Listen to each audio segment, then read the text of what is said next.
Hai, perkenalkan nama saya Intan Herinawati, NPM 18180511045. Di sini saya akan menjelaskan mengenai komersialisasi teknologi pada perusahaan Apple Incorporated. Sebelum membahas mengenai komersialisasi teknologi yang ada pada perusahaan Apple, saya mau menjelaskan mengenai apa itu komersialisasi teknologi. Komersialisasi teknologi itu menurut Siegel et al. 1995 adalah moving technology to a profitable position, yang artinya teknologi dikembangkan sehingga bisa diaplikasikan menjadi produksi yang menguntungkan. Nah, kemudian Parker dan Manial pada 2001 menyatakan proses yang menghasilkan keuntungan itu adalah proses yang menghasilkan lisensi dan proses yang menghasilkan produk development bagi perusahaan. Ada 3 proses bagaimana teknologi dapat menjadi komersialisasi. Yang pertama itu fase investigasi, yang kedua itu fase pengembangan, dan yang ketiga fase komersialisasi. Nah, di sini saya akan menjabarkan bersama Apple. Nah, fase investigasi ini sering juga disebut dengan fase ide. Alurnya seperti ini: ide, penjabaran ide, kajian, prototipe, dan hak paten. Apple dicetuskan pertama kali oleh Steve Jobs. Nah, Steve Jobs ini bukan insinyur, bukan programming, dan juga bukan orang yang paham mengenai komputer.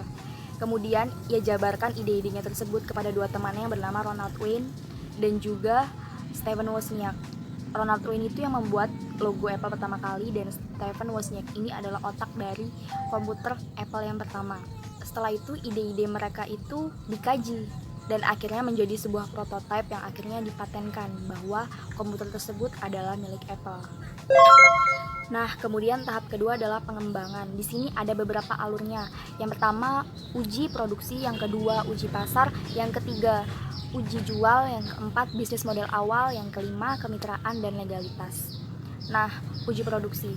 Uji produksi. Apple ini pertama kali memproduksi yang namanya Macintosh. Dan kemudian uji pasar. Sebenarnya pada zaman itu komputer itu sangatlah ketat persaingannya antara Windows, Microsoft, PC, dan akhirnya Apple itu harus mengeluarkan sesuatu yang beda agar dapat menarik perhatian konsumen. Nah, di situ Apple itu membuat touchpad, multi-touch, dan mouse. Sebenarnya emang mouse bukan dari Apple, tapi dikembangkan oleh Apple, kemudian terkenal dan dipakai hingga sekarang. Nah, setelah itu Apple menjual produknya pertama kali sebanyak 50 unit ke The Byte Shop. Dan dari situ banyak banget investor yang tertarik kepada Apple sehingga Apple bisa maju ke tahap komersialisasi. Nah, di fase ketiga ini adalah komersialisasi, di mana Apple sudah memproduksi secara massal produknya di pasaran. Ketika itu Apple sangat terkenal di Amerika Serikat. Itulah bagaimana Apple mulai dari tahap teknologi sampai bisa dikomersialisasikan. Sampai sekarang ini Apple sudah memegang 4 bisnis besar. Yang pertama film, yang kedua musik, yang ketiga komputer, dan yang keempat telekomunikasi.